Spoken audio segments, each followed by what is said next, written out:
What's good, everyone? It's your boy Nazi with another video for the channel. Welcome back to DMV Sports Zone, and I'm here with another special edition of Commanders Weekly.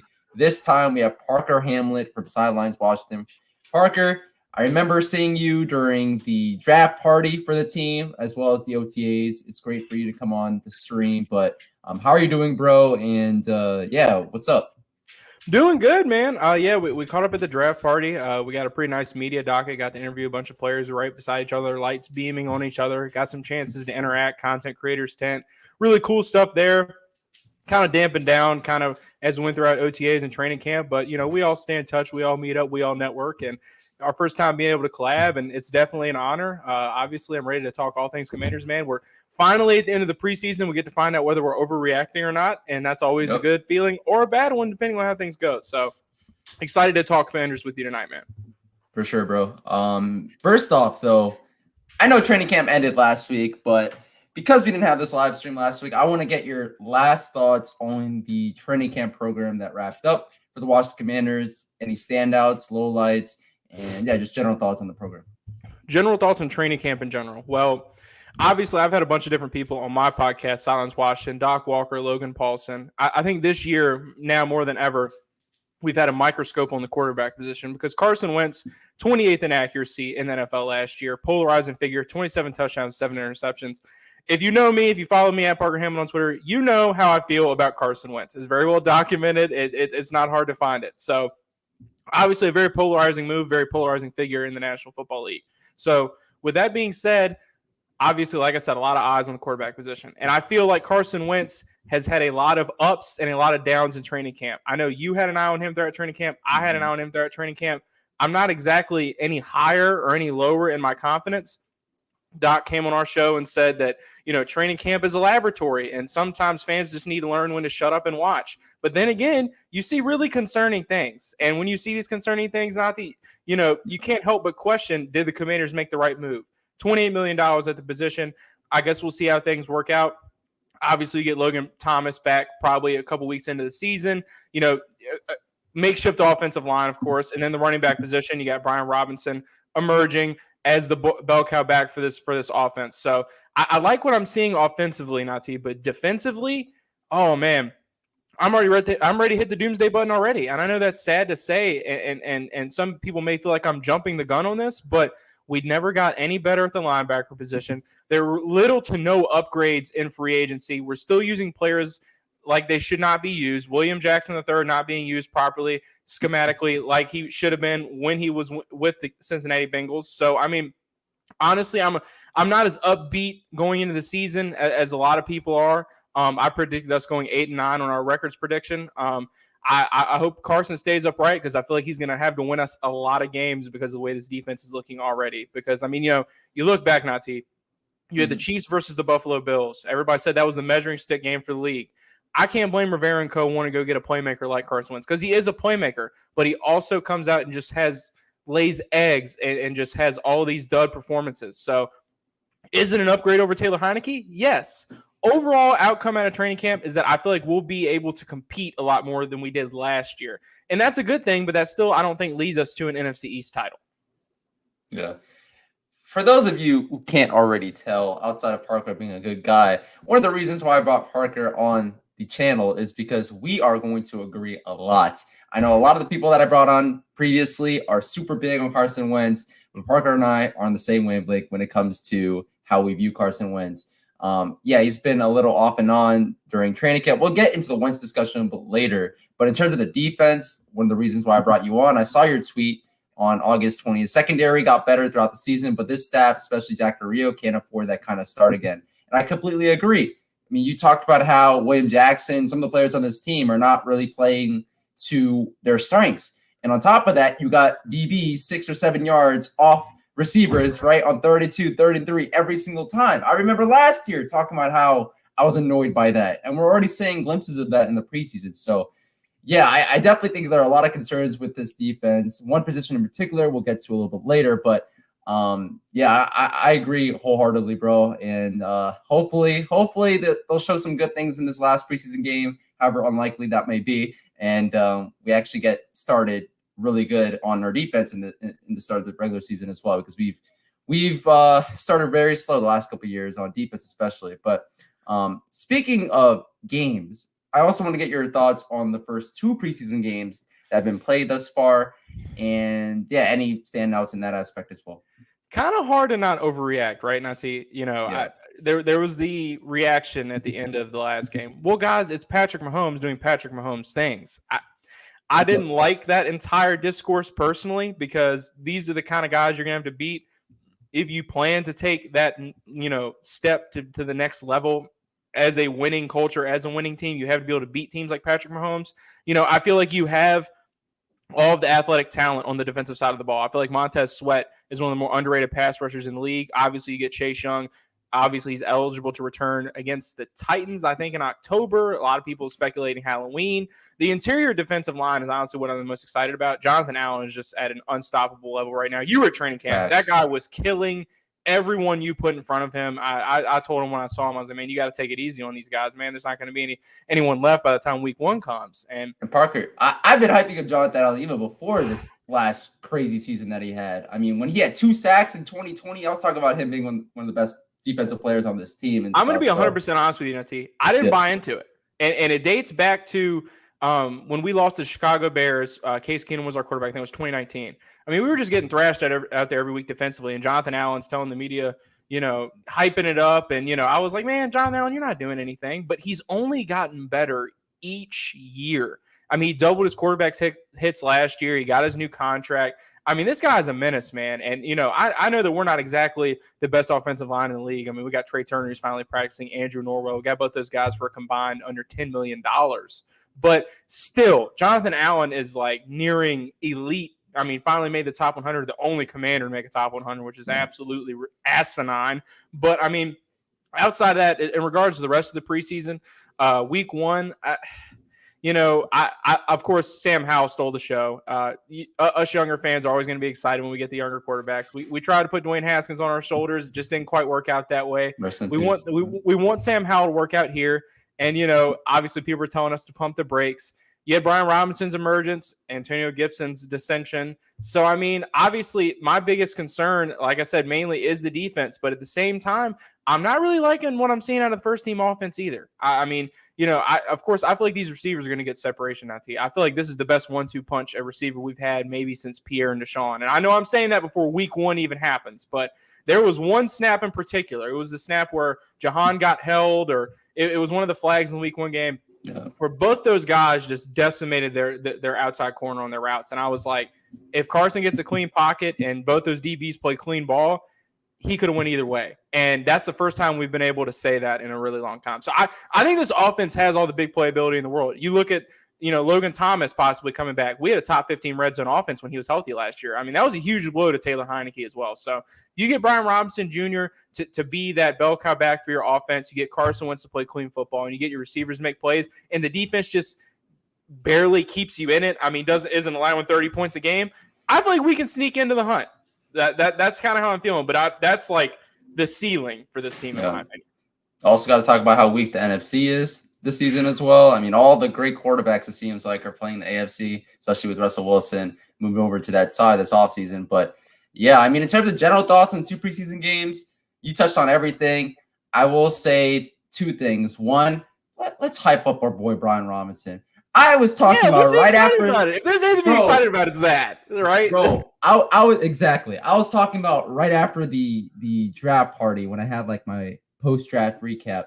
One of the first things I said was Brian Robinson was one of my favorite picks of the entire Washington draft class. I'm a sneak. I like to keep this on the low, but outside of the DMV sports teams, I'm a huge Bama, like college football fan and stuff. And I've been able to see Brian Robinson the last couple of years just run roughshod against opposing defenses.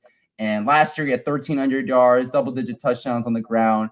But he also had like 300 yards in the receiving game and 2 touchdowns. And his receiving yards per catch was also amazing as well. So he's sneaky good as a pass catching back. Exactly. Everybody's talking about how Brian Robinson is going to be the thumper and Gibson is going to be the pass catcher out of the backfield, in addition to J.D. McKissick and what he brings, right? But I think Brian Robinson is a total package, and you could tell the difference between him as a runner in terms of his vision, in terms of how he just commanded the entire offense versus an Antonio Gibson who, while talented, doesn't hold the ball right still in his third year, going to his third season. And it's just not as good in terms of his vision. So, yeah, I think that's definitely the biggest thing from the preseason that I've gotten. The second thing, sneaky underrated quarterback 2 battle. I don't know if you want to call it that, between Taylor Heinecke and Sam Howell. I think the jury's still out on who's going to actually be the backup quarterback come week 1. I think a lot is going to be resolved in this third preseason game in terms of whether Heinecke outduels Howell or vice versa. So I think those are like a couple of things from the first two preseason games that I took away. Also, Jahan Dotson as well. First game, he didn't do much at all, although he did draw that flag. But I think he'll get more comfortable in this offense as he accumulates more practice and game reps as well. So, and then the defense. You hit on everything there. I don't know if I need to get into that, but very problematic. Well, obviously great points by you. And, you mentioned my Twitter earlier. One thing that circulated on my Twitter was the clip of Brian Robinson Jr. at the open practice on August 6th. I told all my followers, I was like, this guy is running people over and he's going to be a problem. I had a handful of people texting me saying, oh, well, Parker, this is just an open practice. This isn't real life contact. This isn't real game reps. And I'm like, you guys are crazy. This dude runs people over. I saw him just put his in practice every day. It didn't matter who was in front of him. Derek Forrest didn't matter. He was running these guys clean over. And then you talk about his value as a pass catcher, which I feel like is extremely underrated. And, it's not really a knock against Antonio Gibson. He's a former wide receiver from Memphis. He's having to basically fight an uphill battle coming into the league. Brian Robinson Jr. has played at a program where if you have a bad game, they're just going to put in another first-round draft pick, and he's just going to pick up right where you left off. So, it's not like they're preying on each other's downfall, but, that's just an amazing program. I don't have to explain Saban to you. I don't have to explain Saban to the DMVSportsZone people either. So, at the end of the day, I think Brian Robinson Jr. was a steal for what we got him at. He was one of the 6 running backs that we brought in. I had him projected exactly where we drafted him. I was very excited about the pick, too. You mentioned Jahan Dotson. I was at FedEx Field. Last year when we drafted Jamin Davis, I couldn't have been any more disappointed. But this year, because we all wanted, I was very upbeat about the pick. Because, Treylon Burks, I didn't think was a good fit for this offense, and that was the next best receiver on the board. And I was like, okay, we trade back. We don't get Olave, but we get a guy who's just as good as Olave. And I know a lot of people are going to kind of shake their head and be like, well, Olave was there. We could have just taken Olave. But you look at what they turned those picks into. They turned into Sam Howell. They turned into Cole Turner. We've seen all the lacks in Taylor Heinecke's game. You talk about the quarterback 2 battle, Natty. My opinion, you keep a guy like Taylor Heinecke on this roster because he's like smash glass in case of emergency quarterback if Carson Wentz goes down. I feel like if Carson Wentz goes down early in the season, you don't want to overwhelm Sam Howell. I think you give him as many looks as you can against the first team defense. Me and a bunch of content creators, I'm not going to say all content creators, misreported it. We said that Sam Howell was practicing with the ones, but he was practicing against the first team defense. So this coaching staff wants to see what he can do against upper echelon talent. And I think maybe 2-3 years down the line, a guy like Sam Howell could eventually be a starting quarterback for this team. We don't know how the Carson Wentz situation is going to play out either in the defense, man. Honestly, I thought since Landon Collins wasn't going to be on the field like last year, this unit was just going to get better, but we're just getting death by 1,000 cuts at the second level. These linebackers are getting eaten alive. There's a lot of youth in this secondary. You got guys like Percy Butler integrated into the system. Cam Crow got kind of exposed in the last game as well. So I feel like you got a very naive secondary. Bobby McCain, you don't know which version of him you're going to get any given week. Kendall Fuller, a sneaky good corner. We both talked to him at the draft party. When I told him some of his stats via PFF, he kind of just looked down the paper like, I don't even believe you. Is that real? Yeah. Kendall Fuller was a solid corner by the end of the year. William Jackson III, however, still waiting for that to translate. But there's a lot of things to be excited about. But, despite what a lot of people are going to tell you, I'm not on payroll for anybody. There's plenty to worry about as well. So, facts on facts on facts. In terms of Kendall Fuller, I feel like I have to battle not everybody in the chat or everybody in the fan base, but I feel like I've had to battle a little bit between people or with people, I should say, this offseason in terms of Kendall Fuller. Because I agree with you. I think he's a solid cornerback. Even the last preseason game, everybody points to him getting burnt. Everybody points to him getting burnt against Mike Evans and the Buccaneers. Well, that and also in today's NFL, even the best of cornerbacks get burnt like all the freaking time. We saw Jalen Ramsey get burnt in the NFC Championship against the same Mike Evans that burnt Kendall Fuller in the regular season. So I feel like all this talk about Kendall Fuller and him giving up long touchdowns and stuff, I think that's completely disregarding, the good things that he did.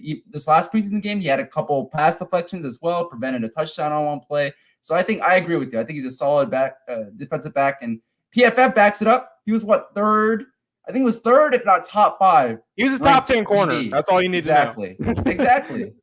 So it is what it is there. But I think your point, though, about the backup quarterback is very valid. You don't really want to put too much on Sam Howell's plate right out the gate. Maybe, have him just sit back and wait and see how Heinecke does if he ends up playing in games and stuff and just work that way. But I definitely think it's still something interesting, an underrated storyline for this season for sure. But I think the most ideal situation is for Carson Wentz to be here long term and to actually produce, right?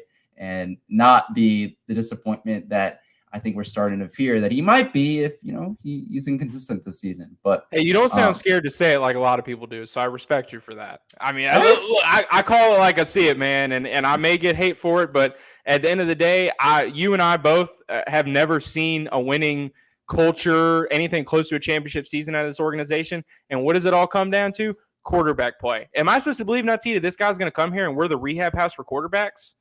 Am I supposed to believe he's going to systematically change who he is as a quarterback and a person for this organization? Could it work? Sure. But I mean, I'm an optics guy. If the optics don't look good, I'm not going to sit here and sell hope to people because hope isn't a tactic. So, Yep. I agree. And for all the people, and I also get this backlash as well. Oh, you're not a real fan. You're not really rooting for Carson Wentz enough. Like, come on, that's our quarterback and stuff. And at the end of the day, we're both real fans. We want, in terms of what we want Carson Wentz to succeed. We want him to win double-digit games in DC, right? We want him to be an amazing quarterback. We want him to return back to the 2017 heights. I mean, bro, I was wearing my OG Redskins jersey, bro, first day of class this year. If people want to question my fandom, I love this team, but we still have our doubts on Carson Wentz just because. And I said this before, and I'll say it again. Go back. I think we acquired him March 8th, March 9th of the season. Yeah. Go back to March 6th. Everybody in this fan base was trashing Carson Wentz, minus a couple people. There are a couple people who wanted it. What changed? And I think a lot of it, Nati, has to do with the fact that the media kind of wanted to give us a narrative of we want, now the fan base is we want him to succeed just because everybody else wants him to fail. It's not about wanting him to fail. I mean, I feel like this locker room stuff is very well documented. Shelly Jordan, I went in her space and, I talked about all the well-documented stuff, the fight with Darren Sproles, Malcolm Jenkins going on Rich Eisen, the Indianapolis Colts stuff. I think that had a lot more to do with him, being unvaccinated and kind of small at the field stuff. And also, I don't think people understand the bar for quarterback play is just a little bit higher in other cities, including Indianapolis. So I understand that their owner's doing lines of coke and he's like Walter White over there. But at the same time, Carson just made some glaring mistakes last year. And sure, you shouldn't pin all of it on him. But like I said, people act like, 2017 was last year. This is a what have you done for me lately kind of league. And Carson's on his third team in 3 years. So, I mean, I think stuff like that speaks for itself. So, I mean, obviously people are going to feel like, you're hating on Carson Wentz, you're being a pessimist. I've never bought into that narrative. I buy into you are who you are, and I'll judge you by who you've been up to this point. Obviously, a lot like Unity, I want him to thrive. I want him to go out and throw 30 touchdowns. I haven't seen a quarterback throw 30 touchdowns for my team ever since I've been alive. Kirk Cousins is the closest we've ever seen with 29. Kirk Cousins is the best quarterback play we've seen here ever since I've been on this earth, 1997. So, like I said, I understand everybody wanting to get behind our guy, but at the same time, don't be surprised when he's out there throwing left-handed interceptions. Don't be surprised when he's out there throwing into triple coverage. The film is out there, guys. That Jacksonville tape was brutal. Kurt Warner broke it down himself. Like I said, I didn't come here for the roast of Carson Wentz, but at the end of the day, we need to have an open and honest dialogue about our quarterback. And honestly, Scott Turner has a lot to prove to me as a playmaker in regards to can he keep Carson upright and can he make Carson make the right decisions as well. I mean, this is a guy who's just getting to the sideline for the first time. So, yeah, I think that play, that sack that he fell into this last preseason game, I think is a perfect encapsulation for, some of the bad at Carson Wentz. We saw some of the good. He had a crisp throw, I believe it was to Terry this last game, or the first game. And, he's done some good things in the past game, but we also saw the sack, right, that he fell into when he had, I think it was a receiver out of the backfield that was right there wide open for a potential first down. So, You take the good with the bad with Carson Wentz. And, you mentioned Kirk Cousins. I don't know about you. Maybe you view things differently when it comes to Kirk Cousins. I'm not a big Kirk Cousins fan. I think he is overrated. I think, his stats are definitely inflated just because he has to throw his team into games over the last couple of seasons. He's also, I've mentioned this stat before, I'll say it again.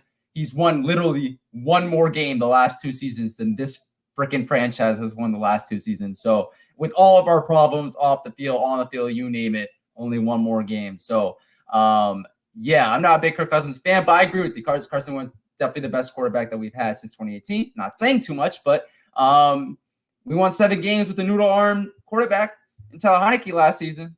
I'm glad you mentioned 2018 because I remember the fan base wasn't even excited about Alex Smith. And this is a guy who has taken teams to AFC title games. This is a guy who is one of the best decision makers at the quarterback position that I've probably ever seen play.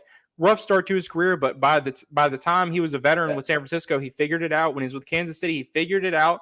I mean, obviously, great play caller in Andy Reid, but I was excited in 2018 because I really felt like this team could make a deep run in the playoffs. Started off 6-2. You had Adrian Peterson chugging along. You had Jordan Reed. Underrated. You had a phenomenal defense, but for some reason, this fan base is accumulating this hype. Like, we're a top 5 defense. Chase Young this, Chase Young that. I'm very glad that we finally pumped the brakes on saying these two are going to break the sack record, and we actually want to see these guys that go out there and show it.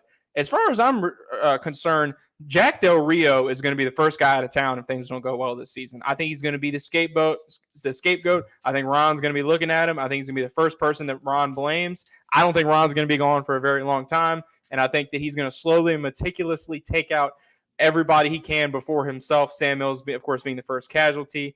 Jack Del Rio, I hate to say it, his scheme's a little dated. Some of his concepts are a little dated. It just doesn't really quite translate to the modern NFL. I mean, I think of a guy like Wade Phillips, one time a great defensive mind in the National Football League. But at the end of the day, DC here. Exactly. But at the end of the day, those things just don't work. And I mean, our defense has just been so bad over the last year. I mean, 2020 was a ray of sunshine, but at the end of the day, let's look at that season. I mean, we only really did it against bad teams. So, I mean, I've just got to see way more out of this defense before I really hype up anything. Because, I mean, like I said, you talk about the 2018 season, DJ Swearinger and them are getting stops on 4th and short against the Dallas Cowboys. Ryan Kerrigan getting strip sacks in the end zone. This defense was making plays. Preston Smith. I could go on and on and on.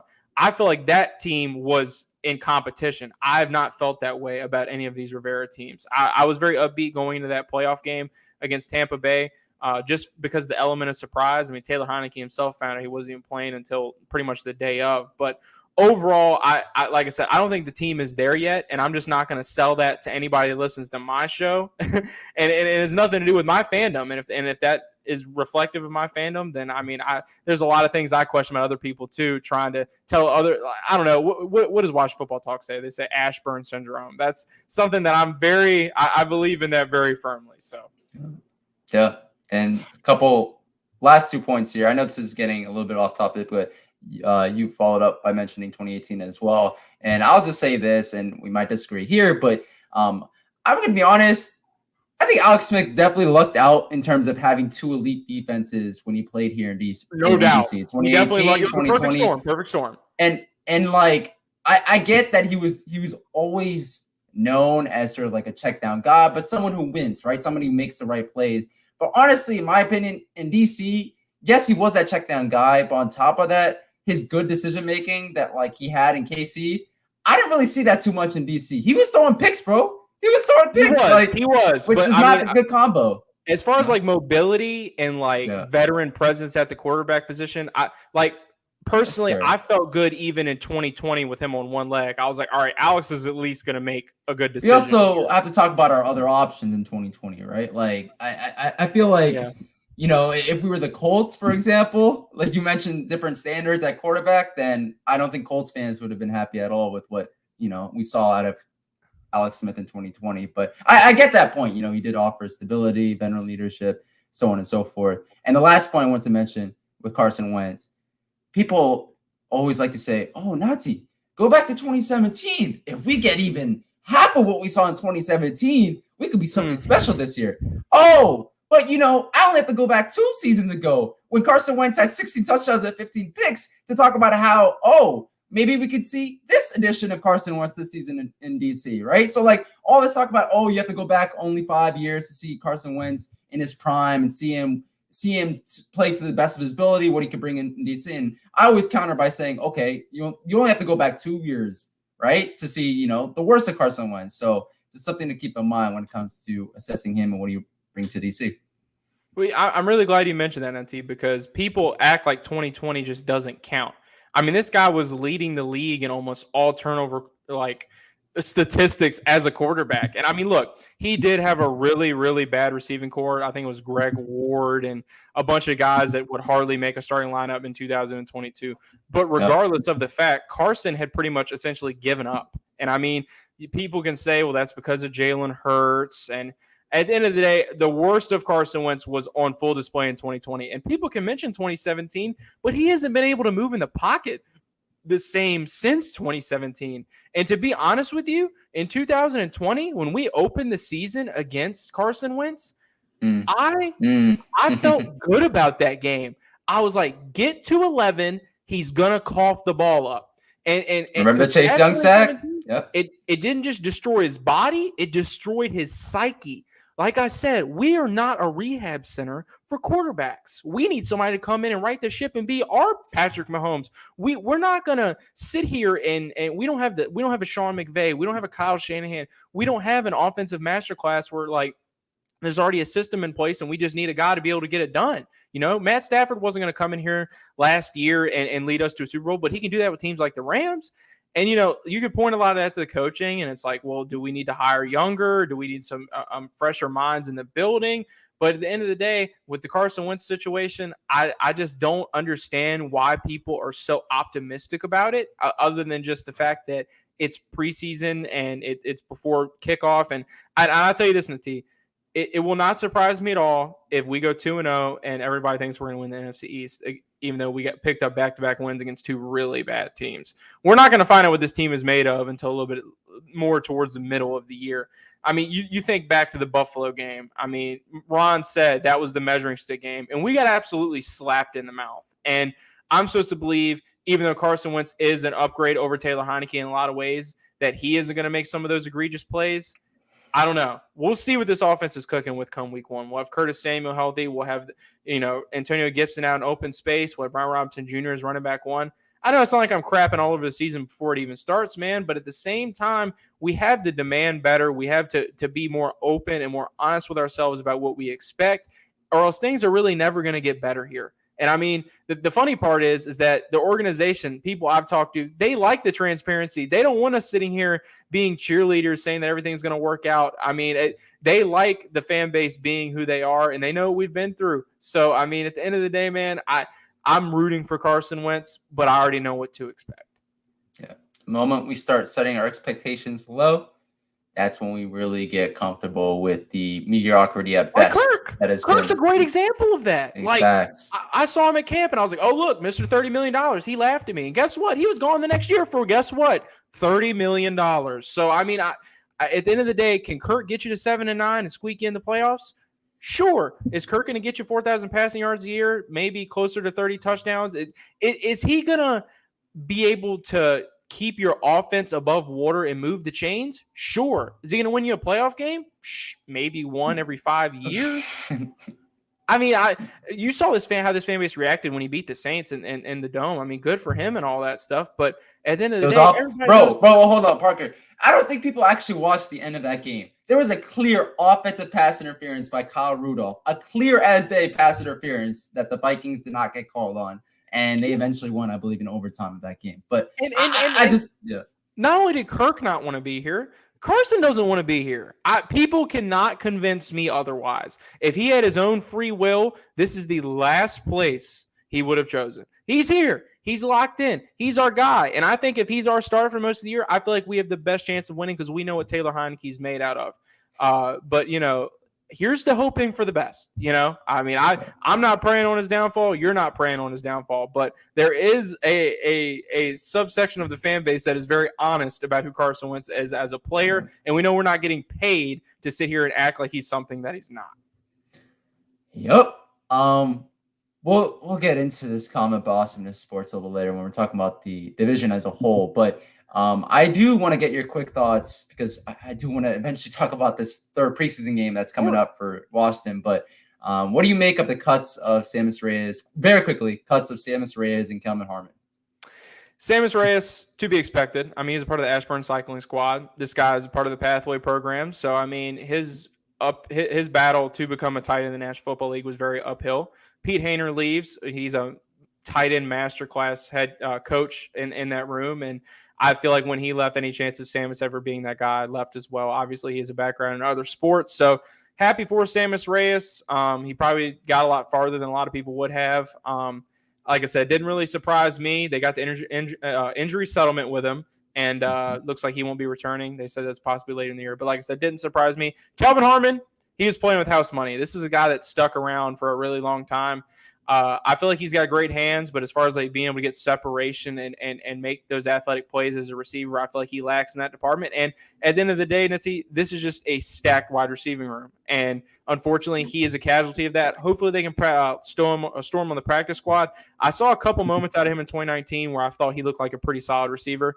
And I still think that he can play, but I just don't think it's going to be here. But I still hope we keep him around in some capacity. But none of the cuts have really surprised me so far.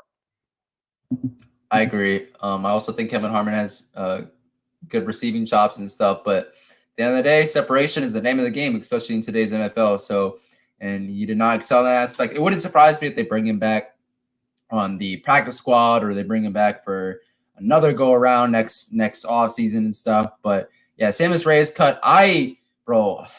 Speaking of things that really nag me in this fan base, when everybody gets hyped out about workout videos, workout clips that are posted on social media about these players. I said this literally the last live stream that we had. I could care less about workout videos. It's burned us in the past and it'll continue to burn us for as long as fans get hyped out about that stuff. I don't care. And Samus Reyes, I was rooting for him. He did come up through the Pathways program and stuff. He might latch on to another team. Who knows? But it was always an uphill battle just because he never played football, period, before, let alone the tight end position. Doc said he worked too hard.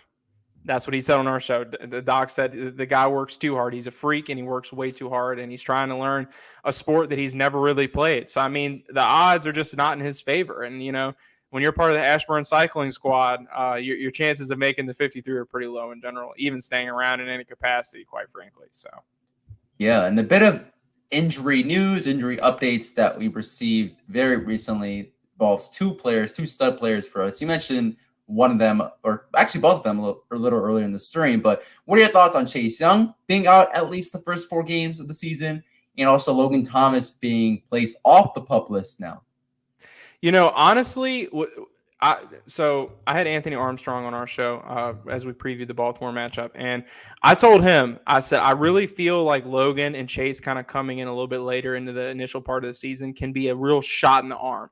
We can see what we're working with at tight end. You want to see if Cole Turner and John Bates can really step up and make plays. You and I have both seen what Cole Turner is capable of. This guy's an absolute freak. He's going to be a vertical nightmare if Scott Turner uses him properly. John Bates, a guy they drafted last year, they really, really liked. They wanted to be a big contributor this year with the exodus of Ricky Seals-Jones. So Logan, and like I said earlier, top 15 red zone offense when he was on the field. So Logan Thomas, like I said, I say take your time the most with Logan because Logan is a guy that is a big difference maker on this offense. Chase Young, haven't seen much since 2020.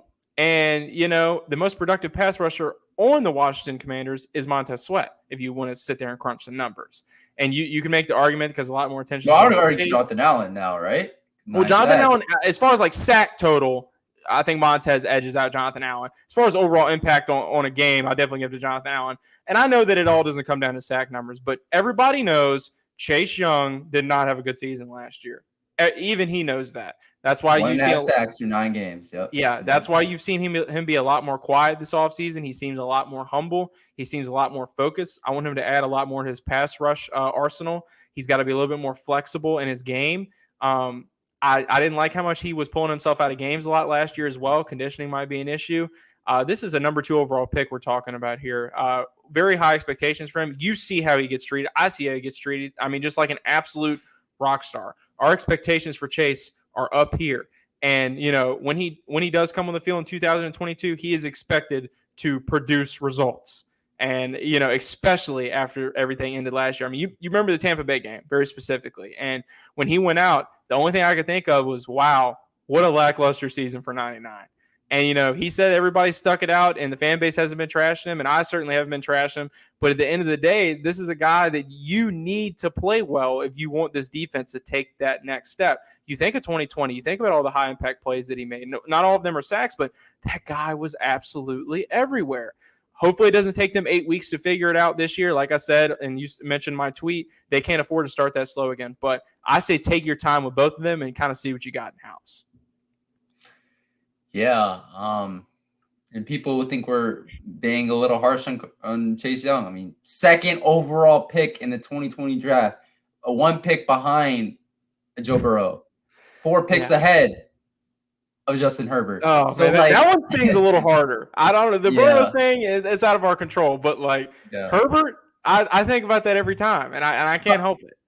At the end of the day, though, I don't fault the team whatsoever for not going with Herbert, just because our defense definitely needed a shot in the arm. We thought we had, unfortunately, we thought we had, a quarterback maybe or quarterback potential at the position. We thought also that Tua was the guy that everybody in the fan base was thinking, might be the pick at number 2. So I don't fault the team whatsoever. But when you look at the context of the 2020 draft, also remember that he only had 1.5 sacks through 9 games. And like you said, sacks aren't everything.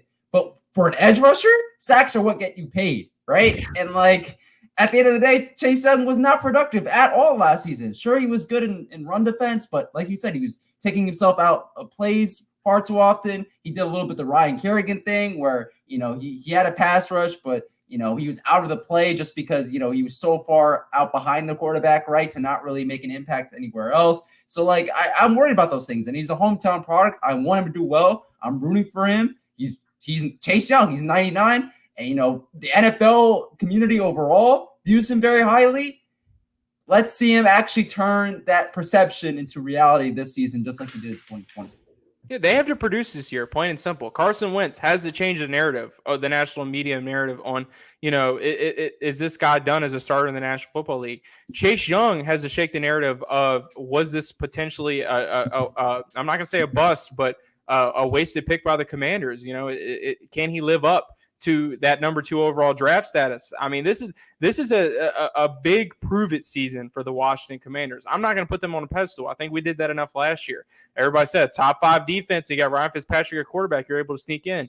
I think even in a perfect world, if Ryan Fitzpatrick stays healthy, I don't see this team making the playoffs last year. I mean, I saw the absolute ceiling being 10-7. And that's just because at the end of the day, Ryan Fitzpatrick, I feel like is a little bit of a better decision maker than Carson Wentz in some areas. Not a lot, but it's debatable. But at the end of the day, I feel like they still haven't gotten the quarterback position figured out, and the defense is still looking very subpar. Obviously, the Giants are a dumpster fire. The Eagles are the favorites. They went out and got A.J. Brown, which is a huge, we've been saying this a lot, shot to the arm for the offense. The Dallas Cowboys are in shambles with Tyron Smith. So I think the Commanders are going to need a lot of things to go their way this year. Yeah, I agree. And again, we'll get into more of that discussion a little bit later, but I also want to ask you about this. So I mentioned earlier, but a specific position on the defense that we're all concerned about. I think, for as much as this fan base differs on a lot of things, I think we're all in agreement on this. Our linebacker situation is poo-poo. What are we going to do at the position, bro? Because it seems like Coach Rivera, for as much as we love him, Jack Del Rio and co, they're very comfortable with the linebackers as is. They don't care. David Mayo as a potential starter if Jamin Davis underperforms again, or Cole Holcomb is not who we thought he was, or not who we thought, or some people thought he was. Doesn't matter. David Mayo is going to step up and be that starting linebacker for us. So they don't seem worried at all. But are you worried? You think about, you mentioned Dwayne Haskins, God rest his soul, and how we didn't want to draft anybody at the position because we had a guy in house that we hadn't exactly put a lot of time into yet. You had Nakobe Dean in the second round this year. You had a lot of really good linebackers on the board. Chad Muma. I could keep going on and on. Guys that I feel like could come in and be immediate impact. Come in and be immediate impact players for this defense. And for some reason, they doubled down. And I feel like a lot of this is Jack Del Rio. You hear Jack Del Rio in the offseason, don't sleep on Cole Holcomb. I love Cole Holcomb. Great guy, great sound bites. I get real Will Compton vibes from him. And that's kind of an insult and kind of a compliment at the same time. But at the end of the day, if Cole Holcomb is your best linebacker, you've got problems. And Jamin Davis, a lot like the Carson Wentz situation, everybody knows how I felt about the pick. The guy had 1 year of college football experience at Kentucky. He's 6'4", 234. He passes the eye test. I mean, he's an absolute physical freak. He has all the intangibles. But I always thought that they kind of just took him because he was a Boy Scout, and I felt like it was a very conservative pick. I remember Logan Campbell at the time, who worked for the team, came up to me and was interviewing fans after the draft. How did you feel about the pick? And I told her, I was like, it was terrible. I was like, that wasn't even the best linebacker on the board. She didn't use my soundbite, right? Yeah, she's a team reporter, of course not. But I mean, we had people at FedEx Field comparing him to Darius Leonard. He's not even a 14th of the player Darius Leonard is. And I don't know about you, Nancy. I want to get your thoughts on this. What do you make? And obviously, we've been very pessimistic. I mean, you can say the things you like, say the things you don't like. Do you buy into this Jamin Davis is getting better narrative that's being painted? Because, I mean, I don't know about you, but the tweets that I'm seeing of like, Jamin Davis took up a blocker. We finally got our linebacker playing like he needs to play. It feels so minimalistic. It feels like we're congratulating a fish for swimming. Yeah, very good question. I think Jamin Davis is making strides this offseason to be a better player than he was last season, although that's not saying too much because he wasn't good at all. He had some great moments, like I think it was the 4th down stop against the Buffalo Bills. And there were some other plays every now and then throughout the season. I think he is making strides, but I don't know if he's going to be the 19th overall worth of player that we drafted him to be last season in year 2. That's just my thoughts on him. Yeah, and I mean, overall, and I'm going to leave this person unnamed, but I've talked to multiple people in the media, and I've asked them, like, what are your thoughts on Jamin? A lot of them are like, I'm sitting on some pretty good quotes from Jamin, but I just wish he would do something positive in camp to where I could actually talk about him. I mean, that's how much of a non-impact that he's made in training camp this year. And, you know, I feel like for a guy who's 6'4", 234, he plays so small against the run. I mean, he's out there getting bullied. I mean, you want to see him in coverage. I mean, his nickname is quote-unquote Shadow, but I mean, I haven't really seen a lot of him in coverage either. I mean, and you have Cole Holcomb, who isn't exactly the most athletic guy, and you got Jamin, who doesn't know what he's doing out there. Like I said, 1 season of collegiate football experience at Kentucky. I can't fault them for liking the upside, but at 19 overall, when you need a difference maker, when JOK was on the board, Bro, speak about it. Because I was just about to say that pisses me more off than the whole like Justin Herbert situation. Because nobody thought Justin Herbert was going at number 2 overall. But Jock, bro, literally just as everybody was talking about how Jamin Davis is going to be better on the outside than at Mike, right? And the coaching staff obviously didn't listen to us. I think the coaching staff didn't listen to us about Jock as well. Because everybody wanted him, right? He's also from Virginia. I mean, he did really good things in college and stuff. I'm a Notre Dame guy, okay? I'm biased, but at the end of the day, that guy is the modern linebacker. That is what linebacker is in 2022. And, you know, you look at a couple games last year. I'll reference it. The Raiders game. Jamin played pretty good at the will. But let's just go ahead and say, let's cap it at pretty good. This guy's not Micah Parsons, okay? He's not even close to Micah Parsons. And sure, he may kind of look like he knows how to play football now at training camp and in some of these preseason games, but this is the 19th overall pick. It's the same thing with Carson Wentz. This is a top 3 pick in the draft. I have higher expectations of guys like this. And, you know, like I said, Jamin checks all the boxes off the field. I mean, you know, military background in his family. Ron loves that shit. You know that.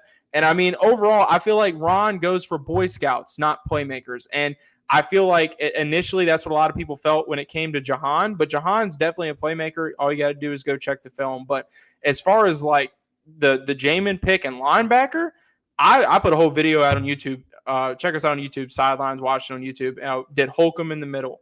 And I could not be any more concerned with how bad we are at linebacker. And I mean, Doc Walker was on our show. He's like, well, David Mayo, I mean, that guy's a thumper. I was like, yeah, he looks like Mason Foster chasing people in coverage. So that is honestly my biggest concern heading into the season as linebacker, because they are far from addressing the position. Nate Gary just won an IR too. Yeah, man. And again, I said this at the very beginning. The team just seems to be complacent with the situation as is. They have shown nothing to tell me otherwise, right? In terms of their desire to improve this position and, at least provided some good depth behind the two guys who were not even high on to begin with. But it is what it is. And I do want to get to some other things as well with you, bro. Last very quick thoughts on this. Any surprise cuts you feel are coming our way or surprise pickups? Surprise cuts. That's tough. Honestly, surprisingly enough, I didn't really see the Troy Apke cut coming. He's been pretty quiet with the calf injury. That has already happened. Now leaving Deron Payne as a sole survivor of the 2018 draft class. Surprise cuts. I got one that might throw some people off. And this is a little controversial. I'm not saying it's going to happen, but it's something that I'm just kind of feeling. Dyami Brown has not had a very good offseason, training camp, preseason. Dax Milne, or Millen, however the hell you say his last name. I feel like Dax has outplayed him in a lot of ways as a blocker when the ball has gotten his hands. I think Cam is a lock. I think Terry is a lock. I think Curtis is a lock. I think Jahan is a lock. Dax is a lock. Everybody's saying they're going to go 6 wide receivers. I don't know. Cam Sims? Cam Sims. I mean, I feel like one of these guys that we feel like is safe at receiver is going to be in a surprise cut. I know people are going to be like, Parker, this guy was a draft pick a couple years ago. I don't see that happening. But at the same time, I think it's going to be on the offensive side of the ball. I don't think it's going to be like a guy like Antonio Gibson. We're too slim at tight end. We're very slim at offensive line. And nobody on our defense is really I really don't see any of these surprise cuts coming from defense. And what was the other part of the question? You said surprise cuts and then surprise pickups potentially off of other teams. I don't get what we're doing at linebacker, man, honestly. I mean, you got Dante Hightower, Joe Sherber. I think Joe Sherber just got signed. You go check the linebacker free agency and look at who's available, and all of those guys are almost better than who we have in our linebacking core right now. Even Landon. Even Landon. I mean, really. I mean, just play him at linebacker at least. But, I mean, at the end of the day, man, there's a million difference makers. I don't see them going out to sign anybody, though. I think the cap situation, they like where they're at. They got everybody in the house. Complacency, man. That's the word of the day. Complacency. I don't see this team doing anything splashy, personally. Yeah. All this cap talk, bro, is a bunch of bull, bro. Like, all these other teams can work their way around the cap while we're stuck, wishing that we had, I don't know, $9 million on the cap, right? I don't know. It's just excuses, in my opinion. It really is. If they really like the player, or if they really desired a player on this team, they would go out in front and trying to get that player. But like I said, complacency. But I do want to actually get into this third preseason game matchup. We might not see the starters out there too much. This game obviously does not matter for the purposes of whether we win or lose. But I do first off want to ask you, how much time do you want to see the starters be out there? Because we heard Coach Rivera say that they're going to get limited reps. But how much would you like to see them out there on Saturday? To be 100% honest with you, the first team offense has looked awful, in my opinion. I think they haven't scored a single touchdown against an opposing first team defense. I want them to play till halftime. Obviously, people want Carson to stay healthy. I get it. You got Trey Turner coming back into the fold. Andrew Norwell's healthy. Wes Schweitzer. What's up, Livewire? Personally, I want to see these guys play as much as Ron Rivera will let them. And because at the end of the day, week 1 will be here before you know it. And, Baltimore, we can sit here and say this is preseason. It means nothing to them. That streak means something to them.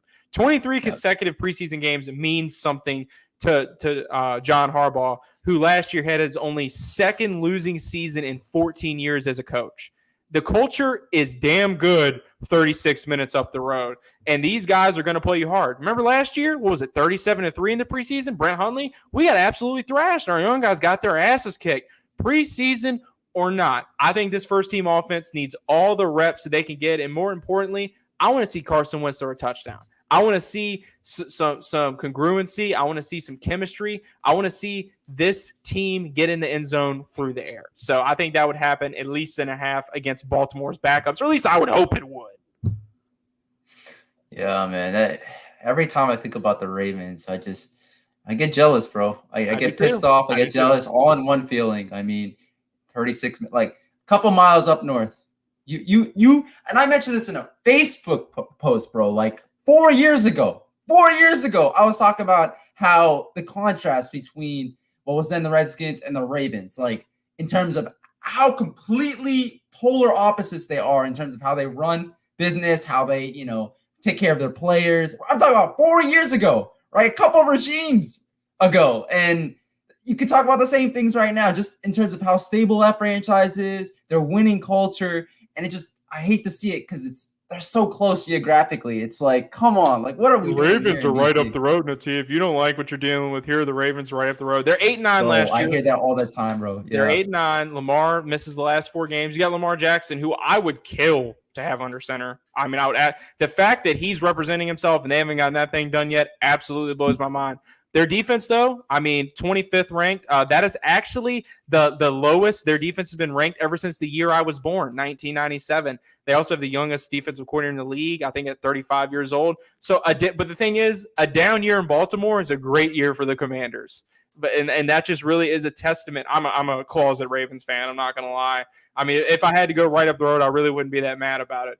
But it is crazy, though, Nutty, just thinking about just the stark differences between these two teams, even though they're so close geographically. But I think it all comes down to, at the end of the day, you got the right people making the decisions at the top, and you've got a quarterback and a head coach that believes in his offense. People are scolding Greg Roman. I don't know, man. I like it. I feel the same way as you. I get jealous when I watch the Ravens. And I mean, look at some of their picks. They had tight end Isaiah Likely, who leads the NFL in the preseason in I think Yak.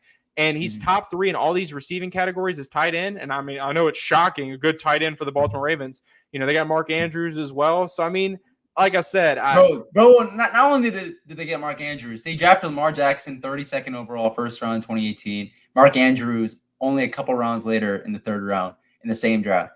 Yeah. So that just speaks to, I mean, that's the kind of program they're running, man. And that's why we have our doubts and we have our reservations, because we don't have that kind of program here. We just don't. And just because Ron Rivera is an upgrade over Jay Gruden and what we've had over the last 20 years doesn't mean that he's the answer. Just because Carson Wentz is better than Taylor Heinecke doesn't mean he's the answer. It's about kind of wanting to separate yourself from a certain level of mediocrity so you can actually become a winning franchise, And I will say we at least have adults in the building that are making the right decisions now. And hopefully one day we will have the type the type of decision making they do in Baltimore and maybe the type of pedigree, but we're not there yet. And if this fan base thinks that Baltimore is not going to show up and play this shit like it's a regular season game with intensity, they're wrong. They kicked us in the mouth last year in the preseason. And they didn't act like it was a preseason game. And that was with the 2s. So I don't know. And I want to see how this defense does against Brent Hundley, because we cannot stop mobile quarterbacks. That's a problem. Yep. Especially when the team that I think is going to finish first in the NFC East has a mobile quarterback. But again, we're on the same wavelength on that. Yeah.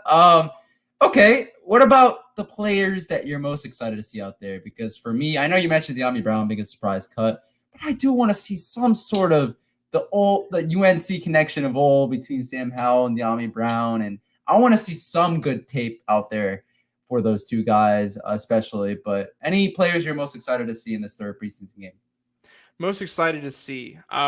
There's certainly some interesting position battles. We already talked about wide receiver. You got Jared Patterson and Jonathan Williams competing for that RB3 spot. I'm intrigued to see who they go with more. I kind of want to see where they're going with that. No one's really knowing how many backs they're going to go with in the final roster. I like what I've seen on this offensive line. Not really many interesting position battles there. I'd like to see Trey Turner play some, but it seems like they're kind of taking their time with him. De'Ami Brown. I mean, you said it best, and I'm not just trying to steal your thunder on that, but that's a guy that I feel like has been in position to make a lot of plays this preseason, but we just haven't seen it happen yet. You want to see that UNC connection. You go back to the 2019 season in NCAA, no one connected for more scores on vertical routes other than Joe Burrow and Jamar Chase. Who were the other pair? Sam Howell and De'Ami Brown. This was a legit connection in college, and people can denounce that and say it's college, it's not the NFL, whatever. At the end of the day, those two guys have an amazing connection. We just haven't seen it translate to the next level. As far as the defensive side of the ball, I want to see Steven Parker play a little bit more. He popped week 1 of the preseason. I want to see Percy Butler. That guy's been flying around. Looks like a maniac. I can certainly understand why they took him. Derek Forrest has definitely played himself into a roster spot as well.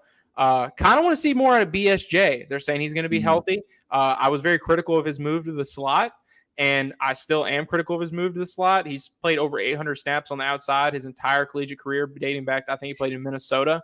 So I guess I just don't quite understand the move there. But, hey, I want to see it translate. So I'll be watching the young guys, long story short. You know what I hope this doesn't turn out to be, Parker, this whole BSG move to the slot? I hope this doesn't turn out to be the Kendall Fuller move to the slot when all of us fans knew he played better on the outside. And the PFF, all the advanced metrics show that he played better on the outside and stuff. And we're just frustrated at the coaching staff because of the move to the inside.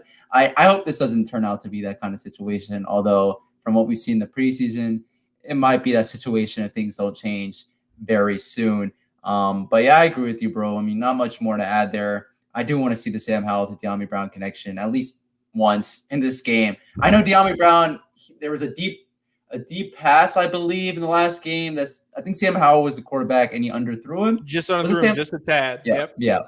And I think it was and I didn't blame De'Ami Brown for that because I think it was a pass deflection by the DB, the Kansas City Chief DB. But yeah, man, I definitely want to see that connection. I do want to see this defense show some good things, even if it's not the first team defense playing the entire time. I didn't even mention this earlier, but I do want to see the starting unit play a quarter, although I don't even think they're going to play that much. It might just be a series, maybe 2 max. But yeah, the last question I want to ask involving the preseason game, though, is you mentioned the record winning streak that the Ravens have. Just shows you, I know it's preseason, but just adds on to their stability as a franchise, especially compared to us. But will Washington finally break the Ravens' record preseason winning streak? You know, I want to sit here and draw the scene. 2 minutes left. Sam Howell leads them to a game-winning drive, and they end up converting. And, you know, I want to say yes, but I feel like the Ravens just play smash mouth in your face football, even with their secondary. I mean, their secondary players. I mean, you got Geno Stone, Adarius Washington, 2 young bucks in their secondary that are playing very well. I already mentioned Isaiah Likely at tight end. Brent Hundley is one of those preseason MVP kind of guys. You still got a pretty good plethora of running backs there as well. Pretty good offensive line is looking to make things right. I think they allowed a franchise record 57 sacks last year. So this is a unit that is definitely trying to be on the upswing. They re-signed Calais Campbell. I just think that overall the Ravens are a more well-rounded team. I think they're a little bit more disciplined. And I just think at the end of the day, I hate to be blunt, they're just a little bit more talented. So I think the streak continues for Baltimore. Yeah. I think a lot more talented, bro. I don't know. I think they had a lot of injuries. I'm not saying that. Yeah. No, but I get what you're trying to say. And yeah, man, like you said, even at the very beginning of this game breakdown, Ravens, they're not going into this as any other preseason games. They're not going into it as any exhibition game, right? They're going into it to try to win, to build on their winning streak. I'm not sure if the Commanders will break the streak. I think it will be a competitive game, especially compared to last year's game. Oh my gosh. But yeah, I will say, you know, it's going to be interesting because we're going to have to try to stop a mobile quarterback, which, speaking of, diving right to it. Thoughts on the NFC East? Do you think the Cowboys will repeat as champions this year? Will the Eagles make the playoffs again? Where will the Commanders stand in the division? What kind of win-loss record do you think the Commanders will have? I'll get into my thoughts after you get into yours. I think this division is going to simply come down to Jalen Hurts and Dak Prescott. I think it's going to be a Cowboys and Eagles battling it out. I think the Giants are a poverty franchise, and I don't think they get crapped on enough. I think the last 6 to 8 seasons, they have not won the NFC East. Could you imagine if that was a statistic for us, just a national outcry and criticism we would be getting? I mean, they're a dumpster fire. I will say, Parker, to me, I would take the 6 out of 8 seasons not winning the NFC East or the stat that you mentioned because they got 2 Super Bowls in our lifetime. That's a good point. But as far as like 2022 outlook, Daniel Jones is hitting people with passes in training camp that aren't players. And, I mean, Saquon Barkley's going back to school to get his degree for a really good reason.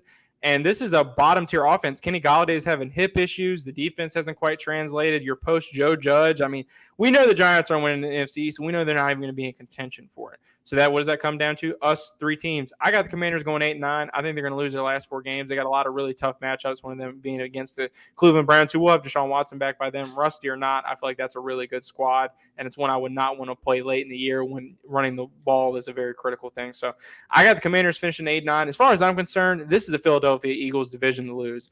I'm glad to hear a fellow content creator mention that Jalen Hurts is not a bad quarterback. In fact, he is a good quarterback, one that takes care of the ball, and it has a very multifaceted type of game. He makes good decisions.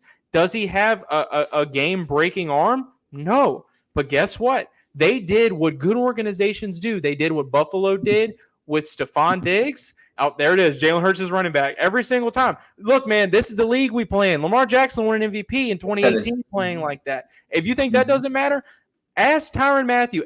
He said something about Lamar Jackson today. Ask people around the league what they think about Lamar Jackson. This guy's a legit quarterback. I understand people saying, Jalen's a running back. But at the end of the day, Jalen's a great leader. Jalen can do a lot more than he gets credit for, and Jalen is a very good dual-threat quarterback. And he doesn't need to do a lot. All they need to do is keep their backfield healthy with Miles Sanders and those guys. And A.J. Brown, like I said, Buffalo went out and got Stephon Diggs, took that offense to the next level.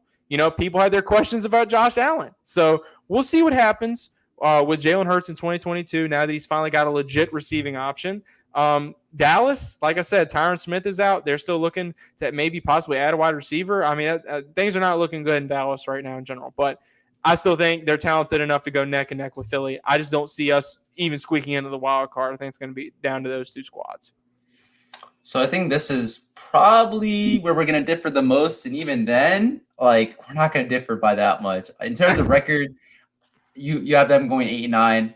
I'm let's just say that's not the record I'm going with, but I mean, I could easily see that. I have us going 9-8. I do think we'll be able to squeak into the wild card race in the NFC. 1, because the NFC is so weak, and 2, bro, maybe I think this is specifically the point where we're going to differ the most. I am not high on the Cowboys at all. Nobody on that team scares me outside of Micah Parsons. I know that Michael Parsons is a stud. He's a superstar in this league. We should have drafted him, yada, yada, yada, although he had the off-the-field concerns, and I get why we didn't draft him and all that. But, I'm not scared of that team. Now, with Tyron Smith being out for most of the season, if not all of it, the offensive line is decimated. The receiving group is decimated. I wasn't high on CeeDee Lamb to begin with. He didn't scare me at all when we played them last year. I don't think he did anything. I think the only Cowboy receiver that scared me was Amari Cooper, and he's no longer in town. That defense isn't all that besides Michael Parsons. Tank Lawrence maybe, off and on. One season he's really good. The next season he's not. I don't know about that. Dak Prescott, he started off good against us that first game, and then he fell short the second half of that game. Remember when eventually they did pull out the W 27-20, but Cole Holcomb had that late game interception and all that. I'm not scared of the Cowboys at all. And honestly, I think this can be between us and the Cowboys for second place. But I think the clear-cut best team in the division is the Philadelphia Eagles. For as much as people, and you know the people, even some friends of this channel who hate on Jalen Hurts and talk about how he's a running back, how he didn't show much last year, how his touchdown-interception ratio was, 16-9 last year. There's a reason he took Carson's job, okay? Bro, can we just be real about it? You don't take somebody's job because they're better than you're. It's not that much different than the real world, man. I don't get it. Bro, and then people just completely disregard the fact that he had 800 rushing yards and 7 touchdowns on the ground last season.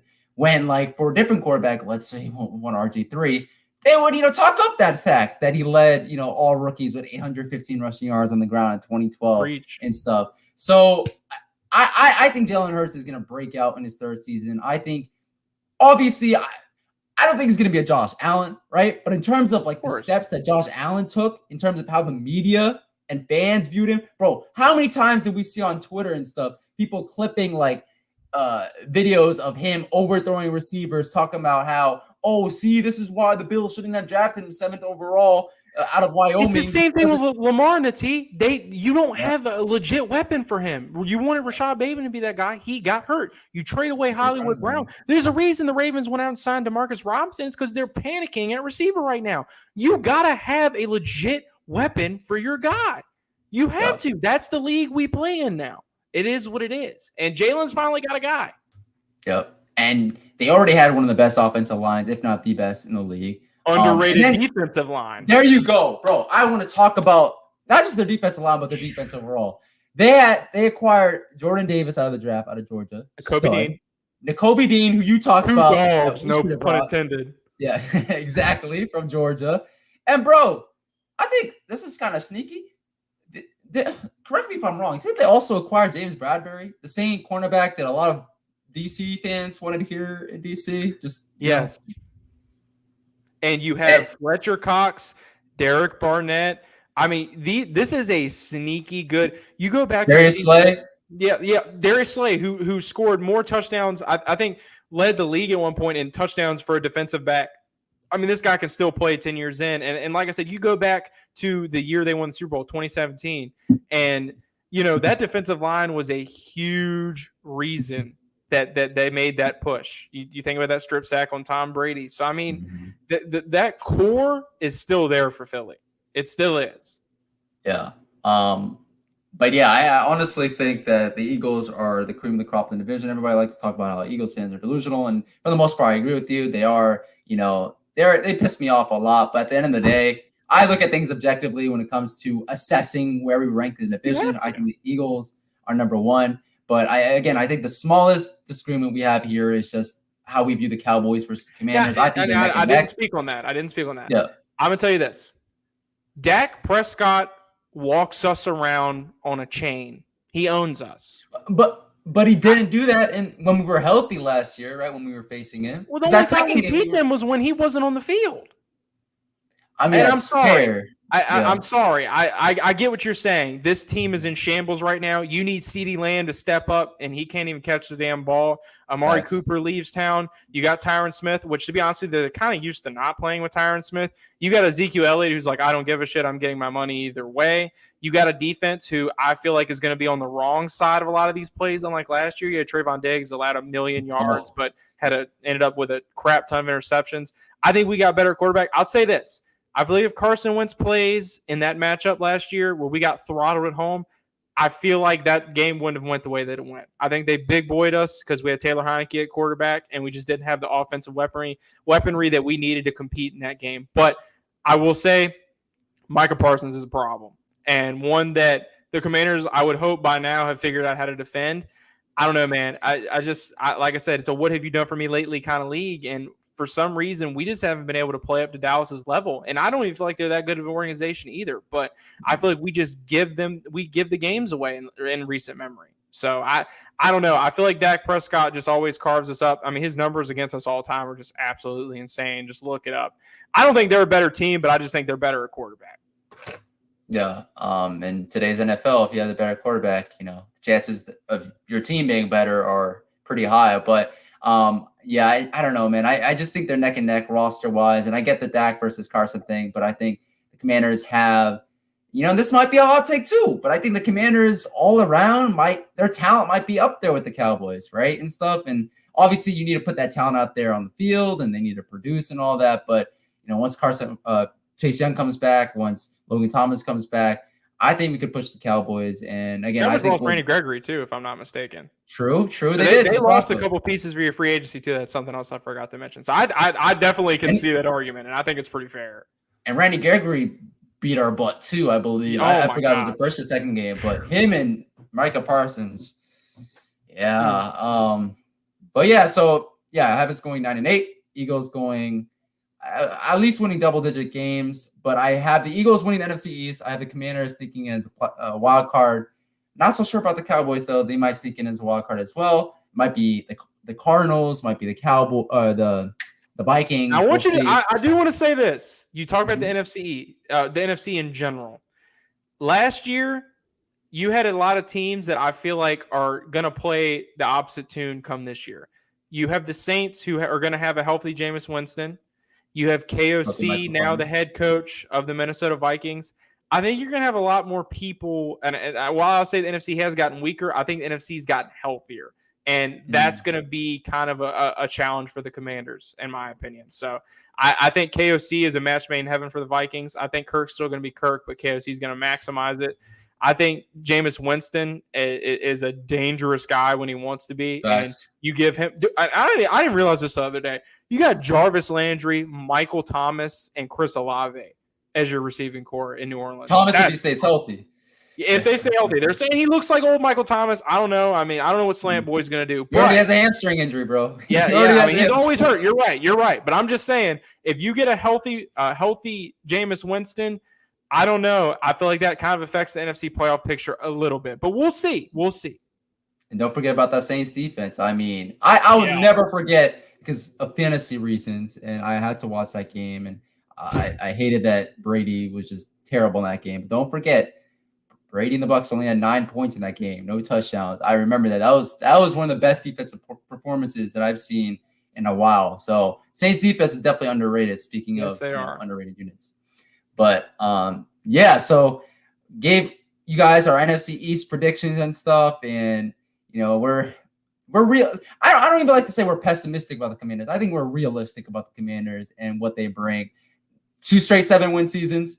I think 8 or 9 wins is completely fair for this season. We're not going to give you the 11 or 12 wins just because we're Commanders fans. Jason was talking about a possible 14-win season, and I was like, I don't know. I wouldn't even – double-digit talk is crazy to me from what we've seen so far. It's crazy to me. Even 10 wins. I just I don't see it. Even though the schedule is more favorable and, we're not playing that murderer's row of quarterbacks, I still feel like this team is lacking in very critical departments. And people are going to call us pessimists. That's fine. We're being honest. And at the end of the day, we're saying it now. Other people are going to be saying it 8 weeks into the season. So I'd much rather say it now rather than just jump on the bandwagon later. And hey, I hope I'm wrong. I genuinely hope I'm wrong. I already put out a video on my channel. Video had over 1,000 views. Plenty of people disagreed with me. It was called The Curious Case of Carson Wentz. I said what I thought about him as a leader, as a player. I laid it all out there, and I said, look, this guy goes out there and throws 30 touchdowns and makes me look like a complete jackass. I'll be the first in line to buy his jersey. Yeah, I mean, that's just the bottom line. So no one wants this team to win more than me and Nati, of course. So, I mean, but at the end of the day, man, I feel like it's our responsibility to be honest in our analysis and be transparent about what Commanders fans should expect, because complacency is a bad thing. And I feel like they were definitely complacent this offseason outside of everything but quarterback. Yeah, bro. I mean, I don't know how many times I have to say that. I think the people who are frequently, watching these videos on this channel and are frequently in the comment section know. But I want to be wrong too.